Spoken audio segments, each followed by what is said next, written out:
Indian car market பார்த்தீங்கன்னா ஒரு காம்படிஷனான market. அதுவும் குறிப்பாக எஸ்யூவி செக்மெண்ட் ரொம்பவே காம்படிஷனான ஒரு செக்மெண்ட். அந்த செக்மெண்ட்டில் கியா புதுசாக லான்ச் இருக்க கார் பேர் தான் கியா சைரஸ். இப்போ நம்ம அந்த கியா சைரஸ் கூட தான் இருக்கோம். கியா சைரஸ் பொறுத்த வரைக்கும் பார்த்தீங்கன்னா கியா சோனட், கியா செல்டாஸ் ரெண்டுக்கும் நடுவில் இதை செக்மெண்ட் பண்ணியிருக்காங்க. இது ஒரு sub-4 மீட்டர் கார். கியா சைரஸ் பொறுத்த வரைக்கும் பார்த்தீங்கன்னா ஒரு K10 பிளாட்ஃபார்ம் பில்ட் பண்ணியிருக்காங்க. இதே K10 பிளாட்ஃபார்மில் ஆல்ரெடி எக்ஸ்டர், அவுரா அந்த மாதிரி பல கார்களை பில்ட் பண்ணியிருக்காங்க. டீசல் வேரியண்ட் வண்டி இன்ஜி வேரியண்ட்டை பொறுத்த வரைக்கும் பார்த்தீங்கன்னா 2 வேரியண்ட் இருக்குது. ஒன்று வந்து டீசல், இன்னொரு வந்து பெட்ரோலில் வந்து 1 லிட்டர் டர்போவும் டீசலில் 1.5 லிட்டர் டர்போவும் கொடுத்துருக்காங்க. நம்ம இப்போ எதை பற்றி பார்க்க போகிறோம்னா சைரஸோட எக்ஸ்டீரியர் பற்றி தான் பார்க்க போகிறோம். இது ஒரு டால் பை கான்செப்ட்டில் ரெடி பண்ணியிருக்காங்க. இது பார்க்குறதுக்கு ஒரு நானோ டிஃபெண்டர் மாதிரி இருக்குது அப்படின்னு சொல்லலாம். லுக்ஸை பொறுத்த வரைக்கும் சப்ஜெக்டிவ் தான், யூஸரை பொறுத்து தான் முடிவு பண்ண முடியும். பட் ஆனால் என்னை பொறுத்த வரைக்கும் கேட்டிங்கன்னா 50-50. நம்ம இப்போ கியா சைரஸோட இன்டீரியர் பற்றி பார்க்க போகிறோம். இன்டீரியர் பொறுத்த வரைக்கும் பார்த்தீங்கன்னா ஒரு டியூவல் டோன் கிரே கலர் டோனில் கொடுத்துருக்காங்க. அதுக்குள்ள முக்கியமான விஷயம் என்னென்னா இந்த 30 இன்ச் ட்ரினிட்டி டிஸ்பிளே. இது பார்க்கவே ரொம்ப அழகாக இருக்குது. இந்த வண்டியோட பெரிய ஹைலைட்டே என்னென்னா இந்த பேனோராமிக் சன்ரூஃப் தான். அது போக பார்த்திங்கன்னா இந்த டி ஷேப்டு ஸ்டேரிங் வீல், அதுக்கப்புறம் எல்லா மவுண்ட் கண்ட்ரோல்ஸ் அண்ட் கியர் எல்லாமே பார்க்க ஒரு கம்ப்ளீட் பேக்கேஜாக இருக்குது. நம்ம இப்போ கியா சைரஸோட செகண்ட் ரோ பற்றி தான் பார்க்க போகிறோம். அதாவது இதுக்கு முன்னாடி கியாவில் சோனட் யூஸ் பண்ணவங்களுக்கு தெரியும், செகண்ட் ரோ ரொம்ப கன்சிஸ்டடாக இருக்கும். செல்டாஸுமே கம்பேரிட்டிவ்லி கொஞ்சம் கன்சிஸ்டடாக தான் இருக்கும். ஆனால் இந்த கியா சைரஸில் ஸ்பேஸ் நல்லாவே அதிகமாக கொடுத்துருக்காங்க. அதோட சீட்டிங் கம்ஃபர்ட்டும் ரொம்பவே அழகாக இருக்குது. இந்த வண்டியில் பார்த்தீங்கன்னா ஒரு ஆம்ரஸ் கொடுத்துருக்காங்க. அதுக்கப்புறம் லெக் ஸ்பேஸ் பார்த்தீங்கன்னா ரொம்பவே பயங்கரமாக இருக்குது. ஸோ நீங்கள் ஒரு செகண்ட் ரோ ஸ்பேஸுக்காக வண்டி பார்க்குறீங்கன்னா சைரஸ் உங்களுக்கு நல்ல வண்டியாக இருக்கும். நம்ம இவ்வளோ கியா சைரஸோட இன்டீரியர் எக்ஸ்டீரியர் ரிவ்யூ பற்றி பார்த்துருந்தோம். இப்போ நம்ம என்ன பார்க்க போகிறோம்னா கியாவோட டிரைவ் ரிவ்யூ. ஓகே, ஒரு லாஸ்ட் 30 கிலோமீட்டர்ஸ் நீங்கள் வண்டியை ட்ரைவ் பண்ணியிருக்கீங்க, உங்களோட ஃபீட்பேக் என்ன? இப்போ நம்ம கூட இருக்க வேரியன்ட் பார்த்தீங்கன்னா ஒரு 6 ஸ்பீட் டீசல் மேனுவல். டிரைவபிலிட்டி பார்த்தோன்னா ரொம்ப நல்லாவே இருக்குது with adequate performance from the 1500cc CRDA engine. And சைரோஸ்லேயே வந்து உங்களுக்கு 1 லிட்டர் ஆட்டோமேட்டிக் வேரியண்ட்டும் வந்து ஆஃபர் பண்ணுறாங்க வித் 7 ஸ்பீட் DCT. பட் நம்ம இந்த ரிவ்யூவில் பார்த்தோன்னா 1.5 லிட்டர் டீசல் பற்றி தான் நம்ம ஃபோக்கஸ் பண்ண போகிறோம். இந்த 1.5ஓட பவர் டெலிவரி பார்த்தோன்னா டிப்பிக்கல் டீசல் இன்ஜின் மாதிரியே ஒரு சின்ன ஒரு லேக் இருக்குது under 3000 RPM. But after that உங்களுக்கு ஒரு நல்ல ஒரு power delivery with every gears. உங்களுக்கு ஹைவே டிரைவிங்காக இருக்கட்டும், ஒரு சிட்டி டிரைவிங்காக இருக்கட்டும், உங்களுக்கு ரியலாகவே வந்து கார் ஈஸியாக டிரைவபிலிட்டி ஆஃபர் பண்ணுது. சைரோஸில் பார்த்தீங்கன்னா உங்களுக்கு 2 கியர் பாக்ஸ் ஆப்ஷன்ஸ் ப்ரொவைட் பண்ணியிருக்காங்க. ஒன்று வந்து 6 speed manual which is what we are driving. இன்னொன்று வந்து 7 ஸ்பீட் DCT. இப்போ நம்ம கூட இருக்க கரண்ட் காரில் பார்த்தீங்கன்னா இந்த 6 ஸ்பீட் மேனுவல் கியர் பாக்ஸும் ஒரு 1.5 லிட்டர் டீசல் இன்ஜினும் ஒரு எக்ஸலண்ட் பேரிங் தான் நான் சொல்லுவேன். ஏன்னா உங்களுக்கு கியர் பாக்ஸ் ப்ளஸ் இன்ஜின் ரெண்டுமே வந்து ஒரு ஸ்மூத் உங்களுக்கு power delivery plus engine performance provide பண்ணுது. ஹைவேல ஓட்டும் போது உங்களுக்கு ஒரு நல்ல ஃபீல் ப்ரொவைட் பண்ணுது. இப்போ நம்ம இந்த வண்டியோட NVH லெவல்ஸ் பார்ப்போம். Even though this car is a 1.5 litre diesel engine, noise levels வந்து ரொம்ப கண்ட்ரோல்டாக இருக்குது. நம்ம ஸ்டார்டிங்கில் சொன்ன மாதிரி வண்டி ஸ்டார்ட் பண்ணும் போது மட்டும்தான் ஒரு சின்ன ஒரு வைப்ரேஷன், ஒரு பஸ் ஃபீல் ஆகுது. மற்றபடி கேபின் இஸ் வெல் இன்சுலேட்டட். உங்களுக்கு அவுட் சைட் ரோட் நாய்ஸாக இருக்கட்டும், விண்ட் நாய்ஸாக இருக்கட்டும், உங்களுக்கு வந்து ரொம்ப கண்ட்ரோல்டாக இருக்குது. நீங்கள் எப்போ ஒரு விண்ட் நாய்ஸ் நோட்டீஸ் பண்ண ஆரம்பிப்பீங்கன்னா ஒரு 105 kmph மேலே நம்ம கிராஸ் பண்ணும்போது தேர் இஸ் ஒரு ஸ்லைட் பஸ், உங்களுக்கு ஒரு விண்ட் நாய்ஸ் வந்து கேபின் உள்ள க்ரீப் ஆகுது. மற்றபடி it's a very pleasant cabin experience தான் நான் சொல்லுவேன். நெக்ஸ்ட் நம்ம ஸ்டெபிலிட்டி பார்ப்போம். ஈவன் தோ ஒரு பாக்ஸி காராக நம்ம சைரோஸை வெளியிலேருந்து பார்த்தாலும் ஸ்டெபிலிட்டி வைஸ் நல்லாவே ஒரு ஸ்டேபிள் காராக தான் I can feel it. So now we are cruising ஒரு 80ல் க்ரூஸ் பண்ணிகிட்டு இருக்கோம் ஹைவேல. நல்ல ஒரு ஸ்டேபிளான ஒரு இது.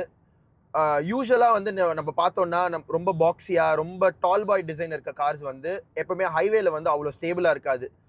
நம்ம ஒரு லாங் வெஹிக்கிள்ஸ் பாஸ் பண்ணும் போதும் சரி, ஒரு ஹை ஸ்பீட் ஓவர்டேக்கிங் பண்ணும் போதும் ஒரு ஸ்லைட் ஷேக் இருக்கும், ஒரு பாடி ரோல் இருக்கும். But that is very well contained thanks to the wider tyres which they have provided. So அதனால் stability wise I would say good. நம்ம ஒரு ஹை ஸ்பீட் கார்னர் பண்ணும்போது ஒரு ஸ்லைட் பாடி ரோல் இருக்க தான் செய்யும். அது வண்டியோட டாலர் ஸ்டான்ஸ்னால நம்ம அது ஃபீல் ஆகுது.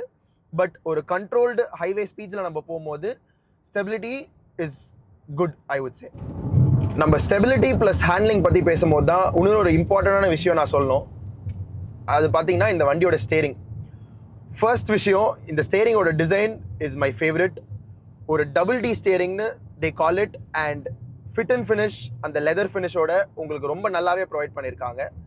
And then how the steering ஹேண்டில்ஸ்னு பார்த்தீங்கன்னா ஒரு நல்ல ஒரு effortless steering wheel both inside the city and on the open highway.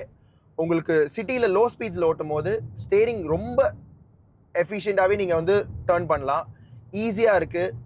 Anybody can drive the car, even new drivers. And அதுவே நம்ம ஹைவேல ஒரு ஓப்பன் ரோடில் வந்து நம்ம வண்டி ஓட்டி பார்க்கும்போது it's a very good weighted steering wheel. நம்ம ஒரு ட்ரிபிள் டிஜிட் ஸ்பீட்ஸில் போகும்போது கூட ஸ்டேரிங் வந்து ரொம்ப ஈஸியாகவே நம்மளால் கண்ட்ரோல் பண்ண முடியுது.